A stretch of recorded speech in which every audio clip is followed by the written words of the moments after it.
Ivan, iba yung pag-iingat ang payo ng mga otoridad sa mga kapuso natin dito sa Ilocos Region dahil sa nararanasan pa ring masamang panahon. Patuloy na nadaragdagan ang bilang ng mga pamilyang lumika sa Dagupan City dahil sa pagtaas ng Pantal at Marusay River.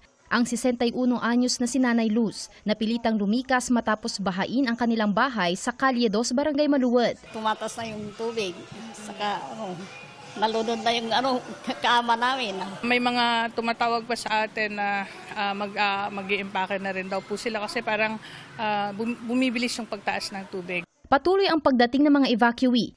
Inihanda na rin ng Barangay Council ang mga gamot at relief packs para sa mga residente. Walang humpay rin ang pagtaas ng baha sa ilang kalsada sa syudad.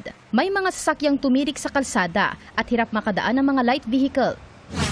Sa Kalasyaw, Pangasinan, halos lamunin na rin ng umapaw na Marusay Sinukalan River ang flood monitoring ng MDRRMO. As of 5 p.m. kahapon ay lampas 10 feet na ang antas ng Marusay Sinukalan River.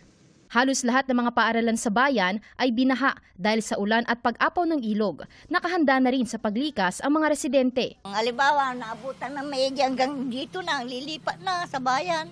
Mga pagkain, kasi yung predator na ako nakataas na eh. Basta may makain ka, may bagoong, alamang okay lang. Meron po tayong naitalang 16 barangays na nakaranas po ng pagbaha.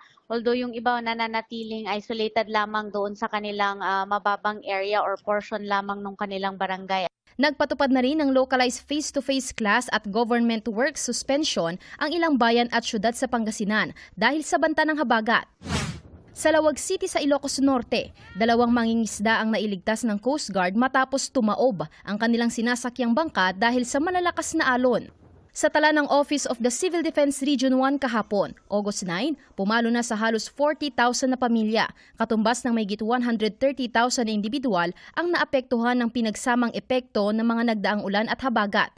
277 sa mga pamilyang ito ay nagsagawa na ng preemptive evacuation. Bukas na rin ang lahat ng 8 gates ang Buklaw Dam sa Bukod Benguet. As of 8 a.m. kahapon, nasa 14 na metro na ang total gate opening ng dam. Pinapayuhan ang mga komunidad na malapit sa mga ilog na bantayan ang antas ng tubig.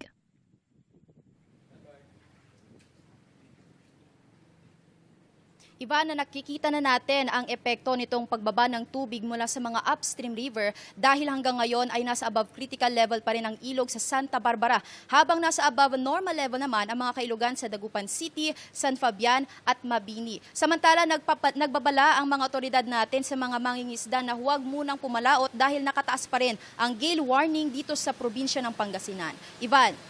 Maraming salamat, Sandy Salvacio ng GMA Regional TV.